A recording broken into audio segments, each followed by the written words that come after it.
Every year, thousands of A-Level students from Pakistan look at the UK as their top choice for higher education.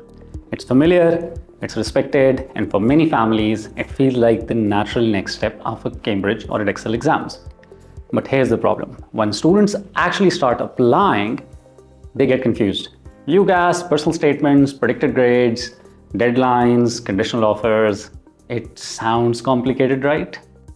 The good news, it's actually not. Once you understand the process, it's one of the most organized and predicted systems in the world.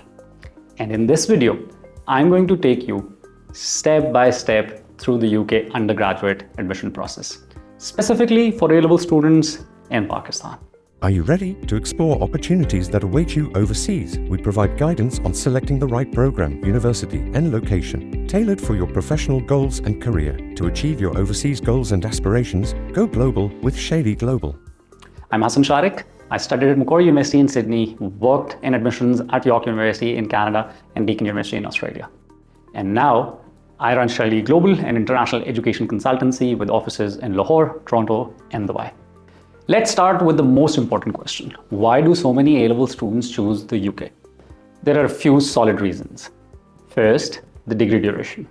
In the UK, most bachelor degrees are 3 years long. That's 1 year shorter than the US or Canada. And that means less time, but more importantly, tuition and less living cost. Second, academic focus. In the UK, you don't spend your first year exploring random subjects, electives. You apply directly to your major. So if you choose business, engineering, or law, you study it from day one. It's structured and focused. Third, global recognition. UK degrees are recognized and respected worldwide. Employers and graduate schools know the British universities, and they know they maintain strict academic standards. Fourth, post-study opportunities. After graduation, international students can stay back in the UK for 2 years and take the graduate route to gain work experience or settle. And lastly, the student life. With large South Asian communities, halal food, familiar faces, and active Pakistani societies, you'll feel a balance of comfort and independence. So for many A-Level students, it's the perfect mix: academic quality, work opportunities, and cultural comfort. Now let's talk about how the UK admission system actually works. All undergraduate applications go through UCAS. That's the Universities and Colleges Admission Service. Think of UCAS as a centralized portal.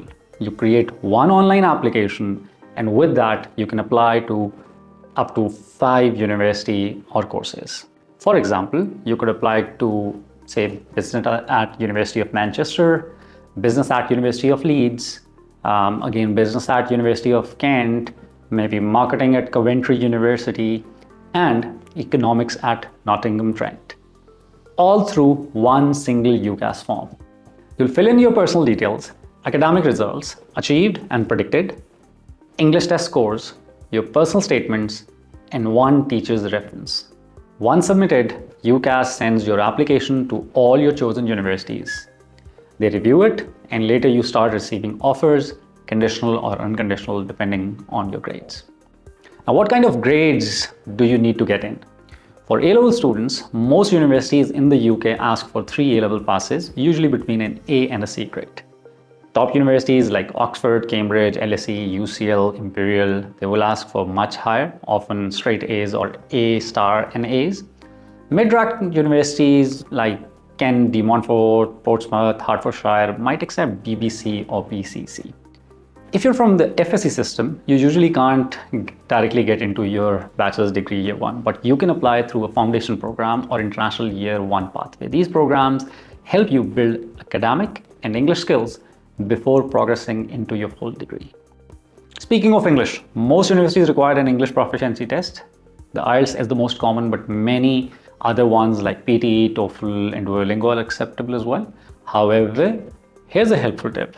If you scored B or above in your O-Levels English, many universities will waive the English test requirement. Always check with the university or your counselor before booking a test. The personal statement is often what worries students the most. This is your one-page essay, around 4,000 characters, where you explain why you want to study your chosen subject, what makes you a good fit, and what skills or experiences you have. Think of it as your story, not just the grades that you have. For example, if you're applying for computer science, talk about how your interest began. Maybe you built a small app, took part in the coding competition, or studied ICT at O-levels. Then connect the passion to your future goals. What do you want to achieve after graduation? Avoid cliches like, I've always loved business, or since childhood I dreamed of engineering. Be specific, show evidence, and reflect on your experiences. And remember, this same personal statement is sent to all 5 universities. So make it general enough to fit all your chosen programs, but focused enough to show your genuine interest in the particular subject or majors that you're applying to. Now let's talk about deadlines, because this part can make or break your application. For top-ranked universities, Oxford, Cambridge, and degrees in medicine, dentistry, or veterinary sciences, the UCAS deadline is usually mid-October. For most other courses and universities, the main deadline is late January, around the 31st of Jan. But here's the inside tip: apply early. Many universities review applications on a rolling basis, which means the earlier you apply, the more seats and scholarship opportunities are available for you. So ideally, start preparing your UCAS application by end September when you're in your A2 year, and aim to submit by December or early Jan. Once you've applied, universities will take a few weeks to respond. You'll then receive either a conditional offer, which means you need to achieve specific grades or submit documents, or an unconditional offer, which means you're accepted outright. After you accept one final offer and meet all the conditions, the university will issue a CAS, confirmation of acceptance for studies. This CAS is what you'll use to apply for your UK student visa. The visa process is quite straightforward if your documents are in place. What you require is a valid passport, the CAS letter, proof of finances, tuition plus living cost, English test results, TB test certificate, and all your academic transcripts. Let's talk about money, because budgeting is a big part of your planning. Tuition fees for Pakistani students range between 12,000 to 20,000 pounds per year, depending on the course and university. Russell Group and some top ranked are higher. Living expenses outside London average around 13,000 to 11,000 pounds, and in London around 15,000 pounds, maybe more. So if you're planning a 3-year degree, you should have a total estimated budget of around 60,000 to 70,000, including tuition and living. The good news is scholarships are available. Many universities offer automatic merit-based awards worth 2,000 to 16,000 per year. And then there are usually scholarships which are based on grades and your overall profile. While full scholarships are limited, partial ones can significantly help reduce your living costs. So that's the UK undergraduate admission process, a bit of a step-by-step from choosing your course and checking your A-level requirements to completing UCAS, writing your personal statement, and planning for finances. Once you know the process, it's very manageable.